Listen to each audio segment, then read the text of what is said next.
बेदम हुए बीमार दवा क्यों नहीं देते? बेदम हुए बीमार दवा क्यों नहीं देते? तुम अच्छे मसीहा हो, शिफा क्यों नहीं देते? मिट जाएगी मखलूक तो इंसाफ करोगे, मुंसिफ हो तो हश्र उठा क्यों नहीं देते? सिद्धराज चौधरी प्लीज। धन्यवाद सभापति महोदय। आज मैं यूनियन बजट 25-26 पर अपनी बात रखने के लिए खड़ी हूं। भारत के संविधान के आर्टिकल 38 भारत को एक वेलफेयर स्टेट के तौर पर पेश करता है और सरकार की जिम्मेदारी है कि बजट और उससे जुड़ी वेलफेयर स्कीम्स के जरिए इन आर्टिकल्स को हकीकत में लाया जाए। इसलिए यूनियन बजट सिर्फ एक आंकड़ों की किताब नहीं, बल्कि सरकार की प्राथमिकता और वेलफेयर स्टेट के संविधान से जुड़ी वफादारी का आईना है। सरकार की जिम्मेदारी है कि इकोनॉमिक पॉलिसीज, जिनमें बजट भी शामिल है, ऐसी बनाए जाए जो गैर बराबरी को कम कर सके और सबसे ज्यादा गरीब वर्ग को सहारा दे।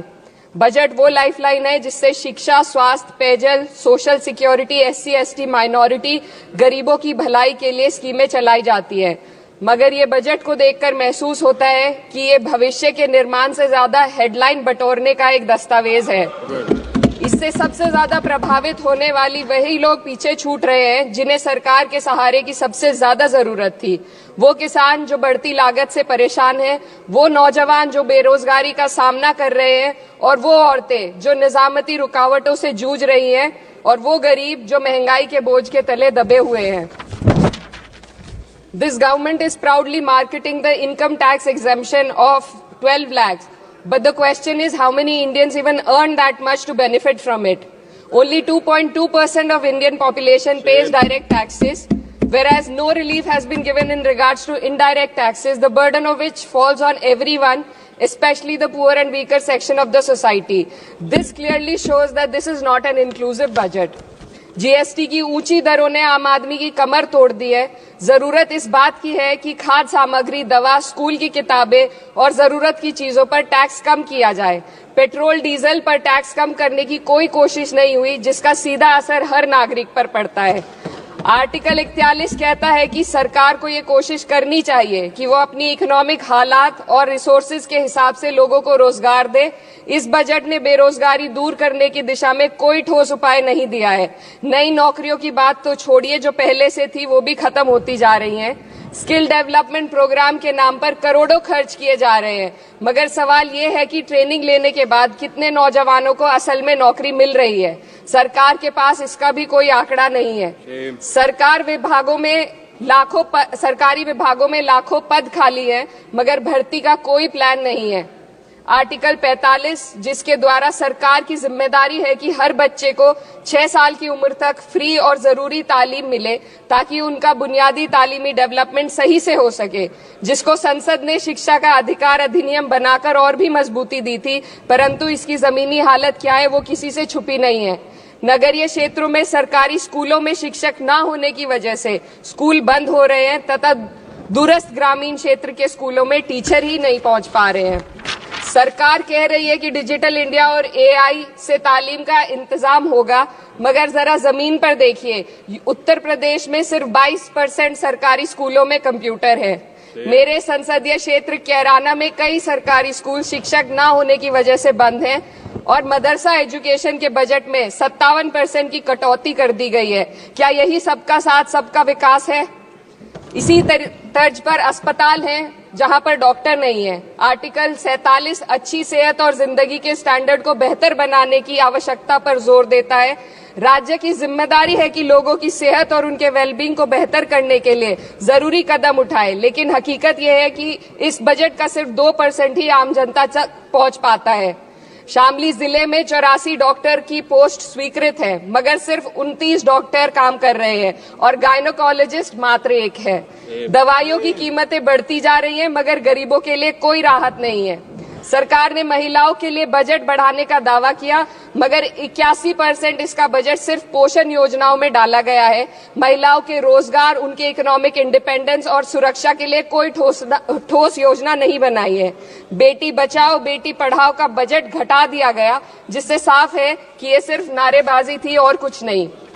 किसानों की बदहाली हम सबके सामने है, लगातार चलती आ रही है। 2016 में कहा गया था कि 2022 तक किसानों की आमदनी दोगुनी होगी, मगर 2025 आ गया और एमएसपी पर कोई ठोस गारंटी आज भी दी नहीं गई है। गन्ना किसानों का बकाया अब तक नहीं मिल पा रहा है और तो और उत्तर प्रदेश में अभी तक गन्ना मूल्य भी तय नहीं किया गया है। डीएपी, यूरिया और खाद की कमी से परेशान किसान आज भी सड़क पर प्रदर्शन कर रहे हैं। मजदूरों के लिए जो सबसे बड़ी योजना मनरेगा थी, सरकार कहती है कि मनरेगा ग्रामीण भारत की रीढ़ है, मगर बजट में कोई भी बढ़ोतरी नहीं मिलना बहुत शर्मसार है। औसतन 44 दिन का ही रोजगार मिल रहा है, जबकि स्कीम 100 दिन की गारंटी की होती है। भारतीय रेलवे देश के लोगों की जीवन रेखा है और इसी से यहाँ के लोगों की आर्थिक एवं सामाजिक जिंदगी चल रही है। देश के हर हिस्से को रेल कनेक्टिविटी से जोड़े जाना सरकार की कल्याणकारी नीति का हिस्सा है। मेरे संसदीय क्षेत्र कैराना के रेलवे से जुड़ी 2 मांगे लंबे समय से लंबित हैं। दिल्ली शामली सहारनपुर रेल लाइन का दोहरीकरण और पानीपत शामली मेरठ लाइन का सर्वे अति शीघ्र ही कराए जाने की बहुत पुरानी मांग को बजट में शामिल किया जाना चाहिए। देश भर में बिजली की दरें बेहद असमान है। उत्तर प्रदेश में ये दरें बहुत ज्यादा हैं। देश भर में एक समान बिजली दरें लागू करने का प्रावधान किया जाए। रिवैम्प योजना में हर घर तक बिजली पहुंचाने के लिए एलटी लाइन बनाने का प्रावधान भी जोड़ा जाए। कृषि उपकरणों व खाद डीएपी को जीएसटी से मुक्त किया जाए। किसानों की एमएसपी की मांग को पूरा करने के साथ साथ उत्तर प्रदेश के किसानों को गन्ना मूल्य निर्धारण पिछले वर्ष से बढ़ाकर किया जाना बेहद जरूरी है। जनपद शामली व मुजफ्फरनगर को एनसीआर में तो शामिल किया गया है, परंतु वहां पर कोई विकास नहीं हुआ तथा उसको कोई भी लाभ नहीं मिला है। वहां के लोग सिर्फ प्रदूषण के बाध्यकारी नियमों से परेशान हैं, इसलिए दोनों जनपदों को एनसीआर की सीमा से बाहर किया जाना चाहिए। मेरे संसदीय क्षेत्र में मैं कुछ चीजें बजट स्पीच में ऐड करना चाहती हूँ। एक, ट्रॉमा सेंटर और जिला अस्पताल के अपग्रेडेशन की भी मांग है। जनपद शामली और सहारनपुर में एक महिला डिग्री कॉलेज खोला जाए। कैराना में सर जस्ट कंक्लूडिंग, यमुना नदी के घाट पर सौंदर्य कार्य का भी कार्य जोड़ा जाए। जनपद शामली में टेक्सटाइल पार्क की स्थापना की जाए और जो संसद निधि है, सांसदों को केवल 5 करोड़ रुपए दिए जाते हैं और एमएलए, उत्तर प्रदेश के एमएलए को भी 5 करोड़ दिए जाते हैं। हमारी मांग है या तो इसे बढ़ाकर 25 करोड़ किया जाए या फिर सिरे से खारिज किया जाए। Sir, just one minute. The union budget was an opportunity to address the pressing... Sir, just 1 minute. Please, 2 more speakers are in your party. Sir, just concluding. Pressing concern of India's citizen, rising unemployment, soaring inflation, crumbling public services and deepening rural distress. Yet, instead of offering real solution, the government has focused on optics and half measures. While tax relief for the middle class is welcome, it does nothing for the millions who earn too little to benefit from it. Education remains underfunded, rural employment stagnates and farmers continue to struggle without meaningful support. The delays in conducting the census and caste census further exposes the government's disregard for data-driven policy making and social justice. India needs a budget that prioritizes its people, not just its economic headlines, a budget that invests in human capital, strengthens social security and ensures dignity and stability for all. But what we have instead is another missed opportunity, one that fails the poor, the youth, the farmers and the women of this country. Budget प्रस्ताव पर अपने विरोध को मैं 2 पंक्तियों में आपके सामने रखना चाहूंगी। बेदम हुए बीमार दवा क्यों नहीं देते? बेदम हुए बीमार दवा क्यों नहीं देते? तुम अच्छे मसीहा हो, शिफा क्यों नहीं देते? मिट जाएगी मखलूक तो इंसाफ करोगे, मुंसिफ हो तो हश्र उठा क्यों नहीं देते? Thiru Subrayan, Manbu Thiru Subrayan.